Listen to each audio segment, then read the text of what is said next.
Hello বন্ধুরা, cook fast cook tasty চ্যানেলে আপনাদেরকে স্বাগত জানাই। আজকে আমি আপনাদের সামনে দারুণ স্বাদের ফুলকপি চিংড়ি ভাপা রেসিপিটি বানাবো। এটা দেখতে যেমন দারুণ লাগে, খেতে কিন্তু অত্যন্ত সুস্বাদু লাগে। তাহলে চলুন দেখে নেওয়া যাক এই রেসিপিটি আমরা কিভাবে বানাবো। প্রথমেই আমি একটা প্লেটের মধ্যে কিছু চিংড়ি মাছ নিয়েছি। চিংড়ি মাছগুলোকে ছাড়িয়ে ভালো করে ধুয়ে নিয়েছি, শুধুমাত্র লেজের দিকটা বাদ দিয়ে। লেজের দিকটা রাখলে দেখতে কিন্তু ভালো লাগে। এর মধ্যে আমি 1 চামচ লবণ এবং 1 চামচ হলুদ গুঁড়ো দিয়ে দিলাম। মাছগুলোতে নুন হলুদ মাখিয়ে প্রায় 15 মিনিট ঢাকা দিয়ে রেখে দেব। এখানে আমি আর একটা বাটিতে ফুলকপি নিয়েছি এবং ফুলকপিগুলোকে এইভাবে কেটে নিয়েছি। এই ফুলকপিগুলোকে আমি একটু লবণ জলের মধ্যে রাখবো। লবণ জলের মধ্যে রাখলে ফুলকপির মধ্যে যদি কোনো পোকা থাকে তাহলে পোকাগুলো বেরিয়ে যায়। দেখুন, আমি ফুলকপিগুলোকে লবণ জলের মধ্যে কিছুক্ষণ রাখলাম। এবারে আমি গ্যাস অন করে একটা কড়া বসিয়ে দিয়েছি। এর মধ্যে সর্ষের তেল দিয়ে দিলাম। এর মধ্যে 1 চা চামচ হলুদ গুঁড়ো এবং 1 চা চামচ লবণ দিলাম। ফুলকপিগুলোকেই দিয়ে দিলাম। ফুলকপিগুলোকে প্রায় 15 মিনিট পরে লবণ জল থেকে ছেঁকে নিয়েছি। এবারে আমি এই ফুলকপিগুলোকে হালকা করে একটু ভাজা ভাজা করে নেব। দেখুন, হালকা করে ফুলকপিগুলোকে ভাজা ভাজা করে নিয়েছি। এবারে আমি এই ফুলকপিগুলোকে এখান থেকে একটা প্লেটের মধ্যে নামিয়ে নিলাম।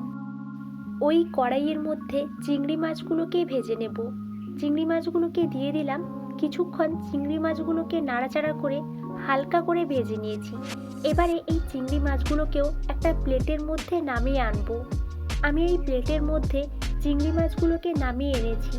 দেখুন, ফুলকপি এবং চিংড়ি মাছ ভাজাকে কতটা সুন্দর লাগছে।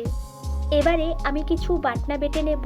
1 চামচ সাদা সর্ষে, 1 চামচ কালো সর্ষে, 1 চামচ পোস্ত, 1 চামচ কাজু এবং 1 চামচ চারমগজ নিয়ে বাটনাটা আমি বেটে নেব।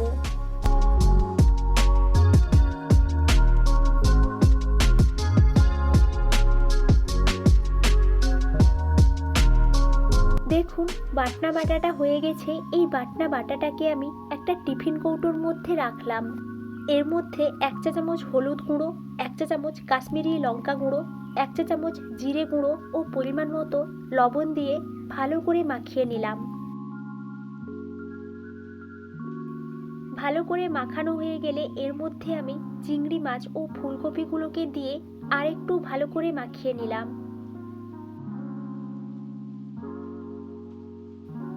এবারে আমি এর মধ্যে 3টে মাঝখান দিয়ে চেরা কাঁচা লঙ্কা দিয়ে দিলাম ও কাঁচা সর্ষের তেল দিয়ে দিলাম। এবারে আমি টিফিন কৌটোর ঢাকনাটা ভালো করে লাগিয়ে দিলাম। গ্যাস অন করে একটা কড়া বসিয়ে দিয়েছি। এর মধ্যে আমি পরিমাণ মতো জল নিয়ে নিলাম। এর উপরে আমি একটা স্ট্যান্ড দিয়ে দিলাম। স্ট্যান্ডের উপরে টিফিন কৌটোটাকে সাবধানে বসিয়ে দিলাম। এর উপরে ঢাকা চাপা দিয়ে দিলাম। এইভাবে আমি প্রায় 45 মিনিট মতো টিফিন কৌটোকে ভালো করে ভাপিয়ে নিয়েছি। দেখুন, ভাপাটা কিন্তু হয়ে গেছে। এবারে সাবধানে কড়া থেকে টিফিন কৌটোটাকে বাইরে বের করে এনেছি। দেখুন, চিংড়ি ভাপাটা কিন্তু কমপ্লিট হয়ে গেছে এবং এটা দেখতেও কিন্তু দারুণ হয়েছে। আপনারাও এইভাবে খুব সহজেই ফুলকপি চিংড়ি ভাপা তৈরি করতে পারবেন এবং গরম গরম ভাতের সঙ্গে সার্ভ করে দেবেন। ভিডিওটি ভালো লাগলে লাইক, শেয়ার এবং কমেন্ট করতে কিন্তু ভুলবেন না এবং সাবস্ক্রাইব করে পাশে থাকা অল বেল আইকনটি প্রেস করে রাখবেন। Thank you.